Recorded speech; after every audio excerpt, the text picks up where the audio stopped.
اللہ کی ذات عالی سے فائدے اٹھانے کے لیے کائنات کا یقین نکلنا شرط ہے.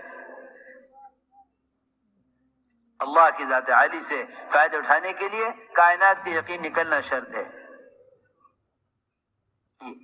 یہ سمجھتے تھے، یہ استفادہ قدرت کے لیے کائنات کا یقین نکلنا شرط ہے.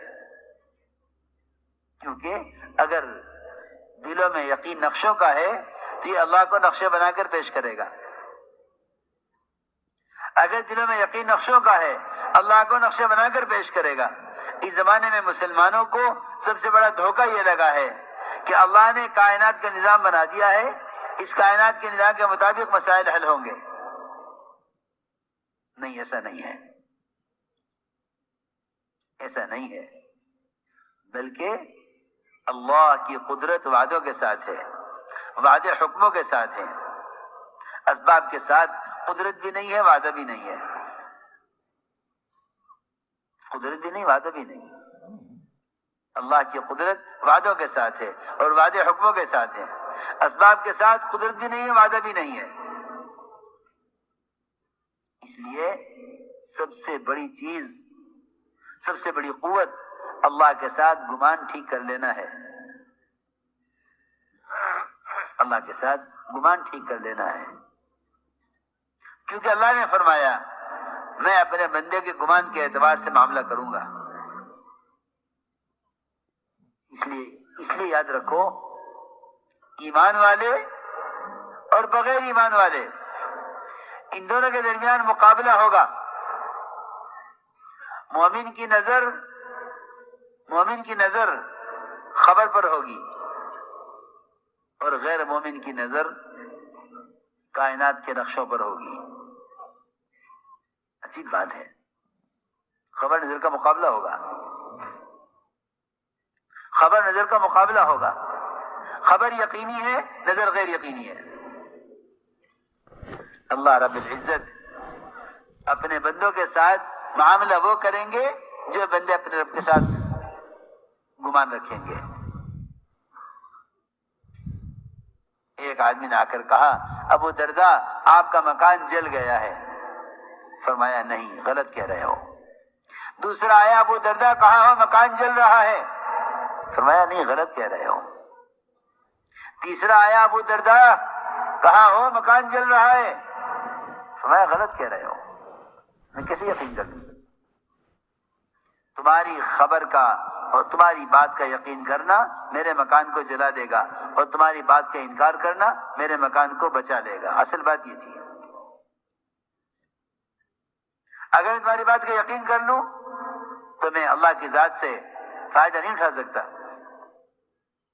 تمہاری بات کا یقین کر لینا مکان کو جلا دے گا، تمہاری بات کا انکار کرنا مکان کو بچا لے گا. اصل بات یہ تھی.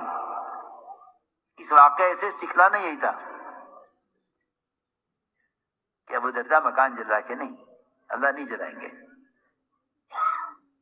اللہ نہیں جلائیں گے. تمہیں جلتا ہوا نظر بھی آ رہا ہو تب بھی اللہ نہیں جلائیں گے، کیونکہ میرا اللہ کی ذات کے ساتھ یقین یہ ہے. میرے دوستو، یقین کا تعلق اعمال سے ہے، خیالات سے نہیں ہے. یقین کا تعلق عمل سے ہے، خیال سے نہیں ہے. اس زمانے میں دعوے ہیں، عمل نہیں ہے. انہوں نے کہا میں کیسے یقین کر لوں کہ میرا مکان جل گیا جب میں صبح یہ دعا پڑھ چکا ہوں، اللہم انت ربی لا الہ الا انت علیک توکلت وانت رب العرش العظیم ما شاء اللہ کان وما لم یشاء لم یکن. میں یہ دعا پڑھ چکا ہوں تو مکان کیسے جل جائے گا؟ یہ کیسے ہو سکتا ہے کہ اللہ ادھر مجھے دعا سکھلا دے اور مجھ سے وعدہ کر لے ادھر میرا مکان جلا دے؟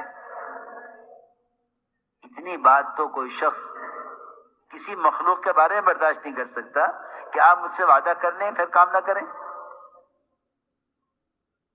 وہ مخلوق جو محتاج ہے اس کی وعدہ خلافی لوگ برداشت نہیں کر سکتے.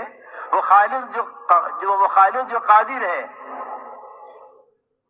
جو خالق جو قادر ہے، کہ اس کا وعدہ جھوٹا کیسے ہو سکتا ہے؟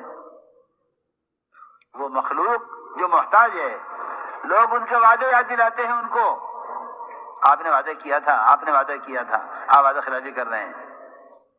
مخلوق تو وعدہ خلافی کر سکتی ہے محتاج ہونے کی وجہ سے، لیکن خالق وعدہ خلاف نہیں ہے کیونکہ وہ محتاجگی سے پاک ہے۔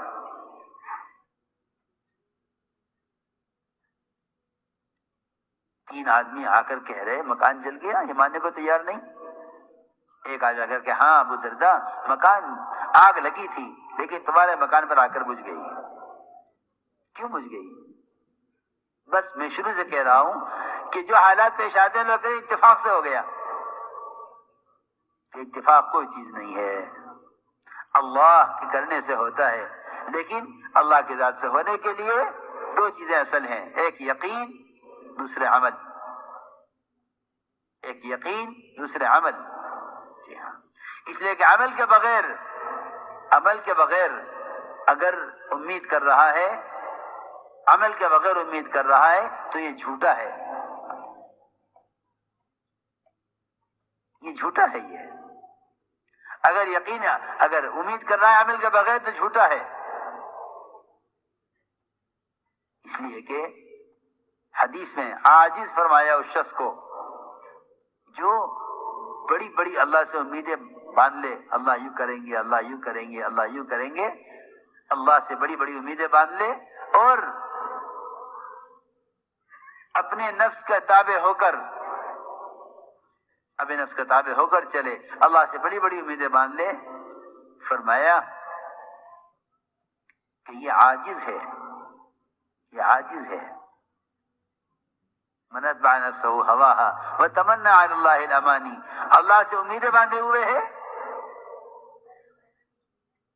اور اپنی خواہش کے پیچھے پڑا ہوا ہے، اس کو تو حدیث میں عاجز کہا ہے، بجائے اس کے کہ اس کو عقل مند کہا جاتا۔ عقل مند وہ ہے جو آخرت کو سامنے رکھ کر چلے۔ تو میں نے عرض کیا کہ جو لوگ یہ سمجھتے ہیں کہ ہمارے اللہ کے درمیان اسباب اصل ہیں، یہ محنت کرتے ہیں اسباب پر، پھر ان اسباب کو پیش کرتے ہیں اللہ کے سامنے۔ محنت کرتے ہیں اسباب پر، اے اللہ یہ دکان ہے تو اس کے ذریعے نفع دے دے، اے اللہ یہ دوا ہے تو اس کے ذریعے شفا دے دے۔ یقین کرنے والے اللہ کو ذرائع پیش نہیں کرتے کیونکہ اللہ تعالیٰ کو وہ ذرائع سے پاک سمجھتے ہیں، اس کو ذرائع کی ضرورت نہیں ہے۔ جو سمجھتے ہیں قدرت وعدوں کے ساتھ ہے وہ عمل پیش کرتے ہیں، جو سمجھتے ہیں قدرت اسباب کے ساتھ ہے وہ اللہ کو اسباب پیش کرتے ہیں۔ اسی آسان بات ہے، جو سمجھتے ہیں قدرت اسباب کے ساتھ ہے وہ اللہ کو اسباب بنا کر پیش کرتے ہیں، اور جو سمجھتے ہیں، ادھر دیکھو نا میری طرف، جو سمجھتے ہیں کہ نہیں قدرت وعدوں کے ساتھ ہے وہ اللہ کا عمل پیش کرتے ہیں، اے اللہ یہ عمل ہے تو اس عمل پر کامیاب کر دے۔ آپ دیکھیں گے تاجر دکان کو سامنے رکھ کر مانگ رہا ہوگا، زمیندار غلہ زمین کو سامنے رکھ کر اللہ سے مانگ رہا ہوگا، اور کہتے بھی یوں ہیں کہ پہلے آپ اسباب پر محنت کریں، اللہ سے امید کریں۔ حالانکہ اسباب پر محنت کرنے والے کو اللہ سے امید کرنے کا کیا حق ہے؟ محنت کرے اسباب پر، امید کرے اللہ سے؟ نہیں، بلکہ ہم یہ نہیں، اس کا مطلب یہ نہیں کہ اسباب اختیار نہ کرے، بلکہ اس کا مطلب یہ ہے کہ محنت کر کے اعمال کو درست کرے، اللہ سے امید کرے۔ اللہ تعالیٰ نے صحابہ کرام کے ساتھ جو کچھ ظاہر کے خلاف کیا ہے وہ سب ان کے عمل پر کیا ہے، عمل بنا کر پیش کر دیا۔ اللہ تعالیٰ نے ظاہر کے خلاف مددیں کی ہیں۔ صحابی پیشاب کر رہے، چوہا اشرفیہ لے کر آ رہا، صحابی پیشاب کر رہے، چوہا اشرفیہ لے کر آ رہا، نماز پڑھتے ہوئے نہیں، پیشاب کرتے ہوئے۔ تم عمل بناؤ، ہم تو تمہیں قضاء حاجت کے درمیان ہم تمہیں مال دے دیں گے۔ تم عمل بناؤ. لوگ اعمال بگاڑتے ہیں اسباب بنانے کے لیے، پھر اللہ تعالیٰ اسباب بگاڑتے ہیں عمل کے بگڑنے کی وجہ سے.